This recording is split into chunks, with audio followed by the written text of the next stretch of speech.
Kenapa dikatakan monumen perjuangan rakyat di Bekasi? Jadi pakai kata di. Bagi saya itu sebetulnya pada saat pertama kali mendengar itu agak heran gitu. Kok perjuangan rakyat di Bekasi? Kenapa bukan perjuangan rakyat Bekasi gitu?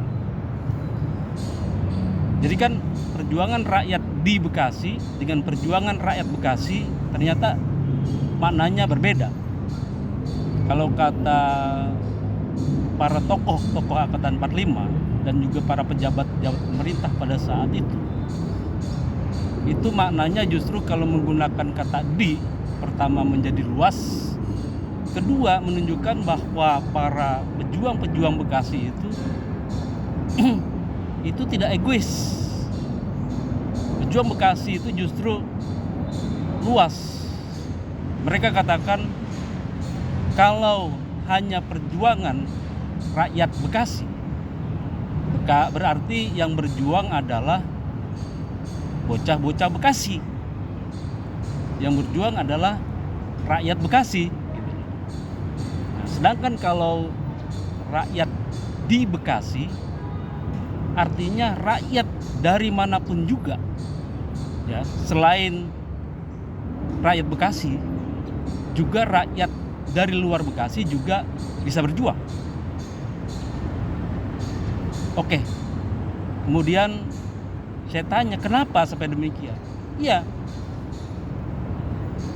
misalkan ayah saya, Marzuki Hidayat, yang dulu berjuang bersama-sama dengan Ken Ali dan para pejuang-pejuang lain, misalkan Pak Husin Kamali, kemudian di situ aja ada Pak Marzuki Alam, Marzuki Burmaini, Pak Jakaria dan lain-lain lah, banyak sekali Bekasi ini yang dikatakan sebagai pejuang Bekasi.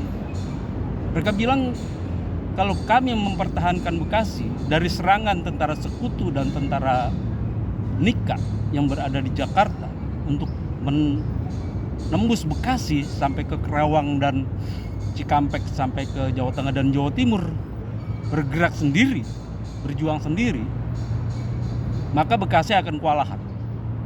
Orang Bekasi nggak akan sanggup. Itu sebabnya front pertahanan Cakung, front pertahanan Bekasi, ya, di Kali Cakung itu bukan hanya oleh orang Bekasi. Jadi jangan sampai Bekasi ini beset oleh tentara Sekutu, kemudian oleh Nika. Maka ini menjadi persoalan nasional. Bekasi menjadi persoalan yang paling menentukan bagi nasional. Jadi bukan persoalan kecil lagi. Bekasi beset, maka Republik Indonesia beset kata mereka. Maka supaya Bekasi dipertahankan mati-matian, Bekasi dibantu oleh pasukan dari berbagai macam daerah. Ya. Ada yang dari Jawa Tengah, dari Jogja, ada Jawa Timur, ya, ada dari Solo, ada dari Surabaya, datang juga pasukan dari Tasikmalaya, dari Garut, dari Purwakarta, dari Bandung, dari Cianjur dan lain-lain. Jadi di Bekasi ini dipertahankan oleh banyak orang, banyak pasukan. Mereka mempertahankan secara bergiliran setiap 2 minggu sekali. Bahkan kemudian saya mengulik-ngulik koran sejaman. Betul, ternyata di Bekasi ini yang berjuang bukan hanya orang Bekasi.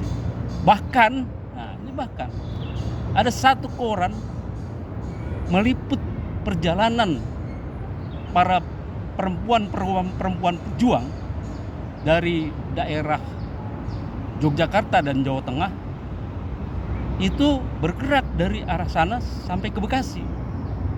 Nah, itu menunjukkan bahwa kaum perempuan pun dari daerah lain mempertahankan Bekasi. Nah, perempuan-perempuan Bekasi juga mempertahankan Bekasi, yang umumnya mereka berada di dapur-dapur umum. Mereka masak, memberikan fasilitas, memberikan makan kepada para pejuang yang bukan hanya untuk para pejuang Bekasi, tapi juga memberikan makan untuk para pejuang dari luar Bekasi. Itu sebabnya Bekasi dikatakan sebagai kota patriot, dan monumen ini disebut sebagai monumen perjuangan rakyat di Bekasi Merdeka.